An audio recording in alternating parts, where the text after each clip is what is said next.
Good morning, Salome B here, and I have an article I'm going to go over real quick. Chicago official seeks UN help over genocide in the black community.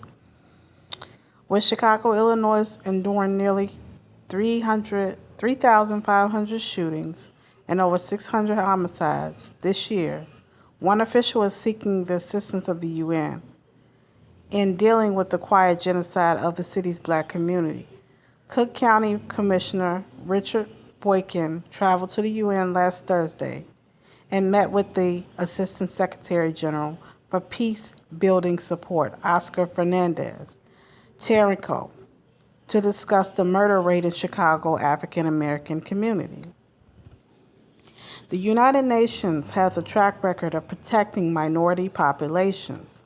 Boykin told the Chicago Tribune before his meeting there was tribal warfare between the Tutsis and the Hutus in Africa, and they deployed peacekeeping troops there to help save those populations and reduce the bloodshed. We have to do something. Black people in Chicago make up 30% of the population, but 80% of those who are killed by gun violence. Now, when he's talking about the Tutsis and the Hutus, he's talking about that movie. It's called Hotel Rwanda with I forgot the young man that was acting. He was a very good actor, and that was a very good movie. And the UN had to come in because the Tutsis were killing the Hutus, which they were singling out the light-skinned blacks of the Hutus, and they were, trying to kill them off and do things to them. And I mean, they killed a lot of them. And it was just a lot of crazy stuff. But anyway, back to this article. But that's called Hotel Rwanda, the movie.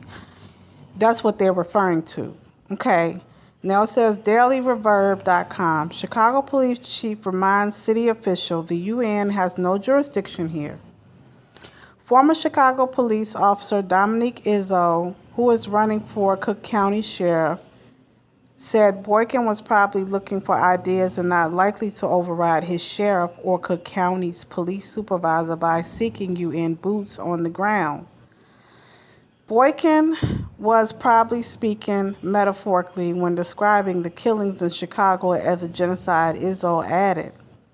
This has been going on some time. This is not like an epidemic that just occurred this year only or in 2016 with our last president, Izzo told RT. So with that statement, it lets you know that that's been going on a long time, and it just didn't start in 2016. It was also here in 2008 when Obama was in office, and Obama was in office for 8 years, and he actually was a politician in Chicago, so he was very aware of the situation. Back to this article. I'm talking about whoever the UN would decide to send in. Boykin had said, I think that the Assistant Secretary General may have some ideas outside of sending in troops. He may have some ideas about how we can get to peace in these communities. Izzo said, the issue is being kept quiet by the community members themselves. They are the ones in most need of help, but they are scared to get help or ask for help. The only epidemic, and it makes my blood boil when I hear the term we have, is the black-on-black violence, said Izzo. The African American community is at a genocidal rate, killing their own. It is not from the police. Now, listen to that statement. It is not from the police. They're not saying that the police is killing anyone. They're saying it's black-on-black crime. And it is not from an external collective group of the people. Now, I doubt that statement. Izzo said part of the issue is that because of the media saturation, the public has become immune to the slaughter. When September hit of 2017, and we hit our 500th murder, we flipped on our news, we flipped on our social media streams, and people became numbers. And now we just compare numbers.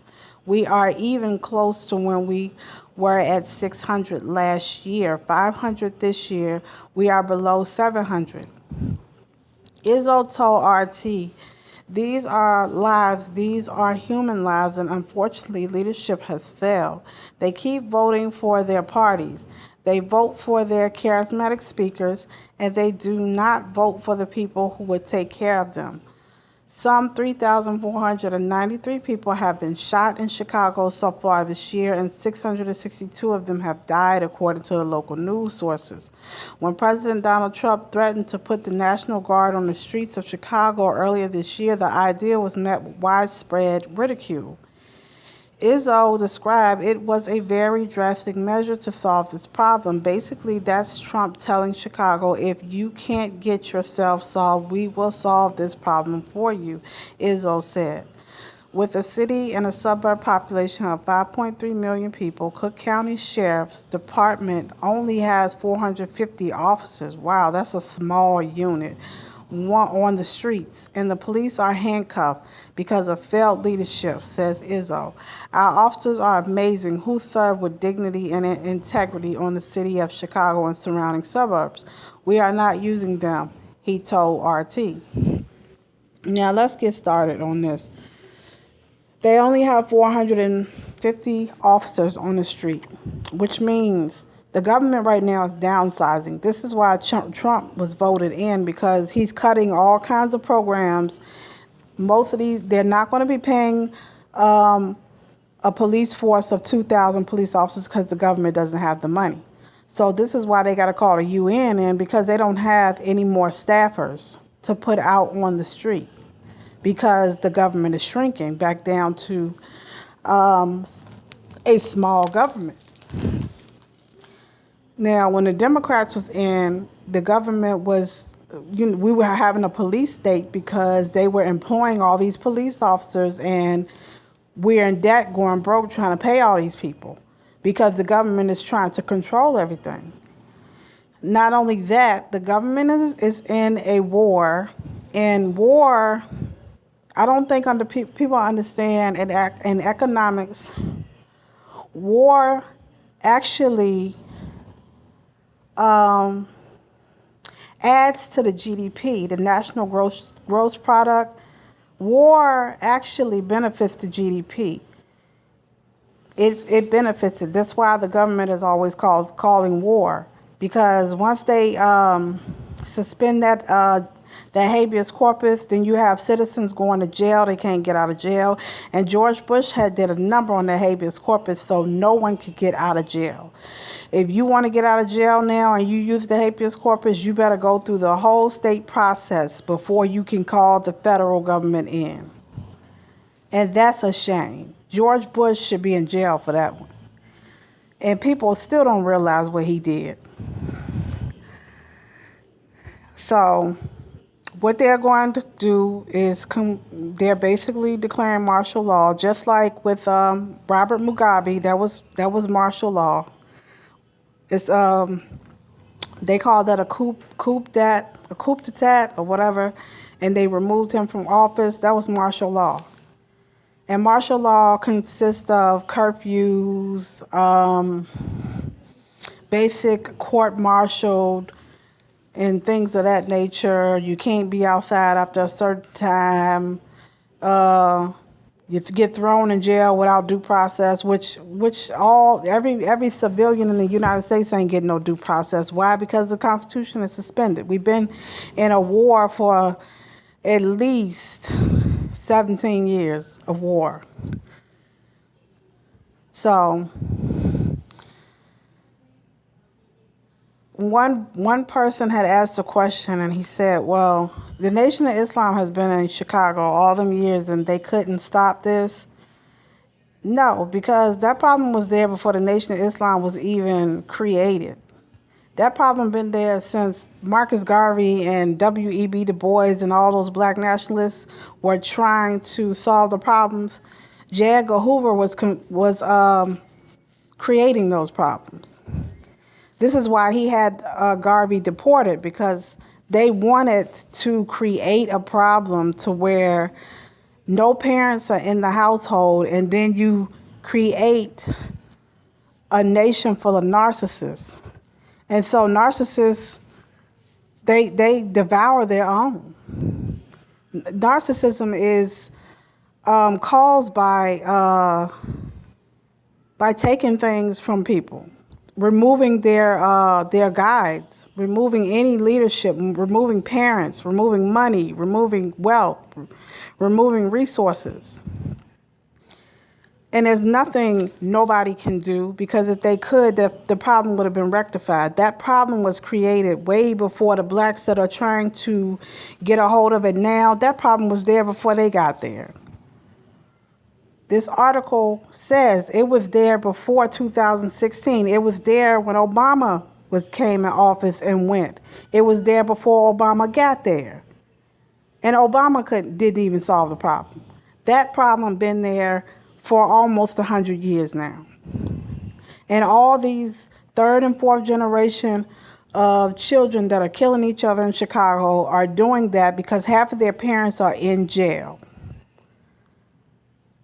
So the problems that you see is America's problem. It's not just black people's problem, it's America's problem, because America created that. J. Edgar Hoover made sure that that was created. And when W.E.B. Du Bois did a censor on the ghettos in Chicago, the making of the ghetto, the making of the Negro, the government created that.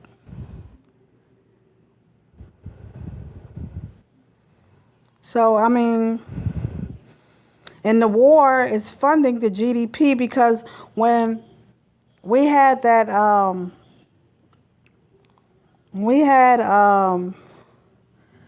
the economy collapsed. War keeps the economy going.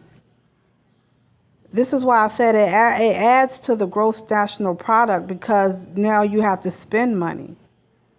And when you spend money, you keep the economy going when it crashes.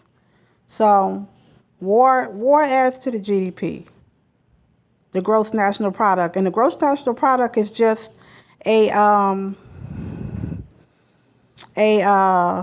recording system of who's producing what in America. The prison population, that's a production line. So that's that's produce. The numbers of troops they send over into other countries that's working and being paid, that's another product. The country going to war, that keeps the economy going. When customers and civilians stop buying, they continue or find ways to keep the economy going. And war is one of them. And I wish people will wake up and stop looking at it as, oh, this is a racial thing. No, this is a government created thing. And the government has been creating it because the economists and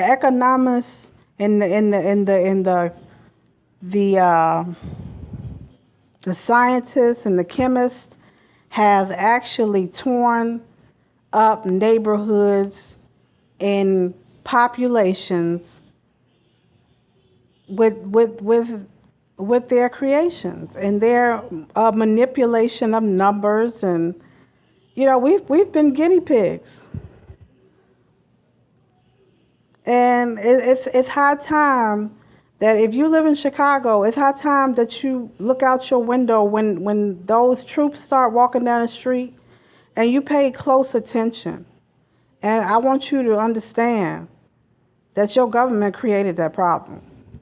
And there's nothing you can do about it, but it's something that you can learn from it. Don't be another victim of the third or fourth generation that are killing each other. Don't be a victim. Don't fall into the trap that the government has set for you.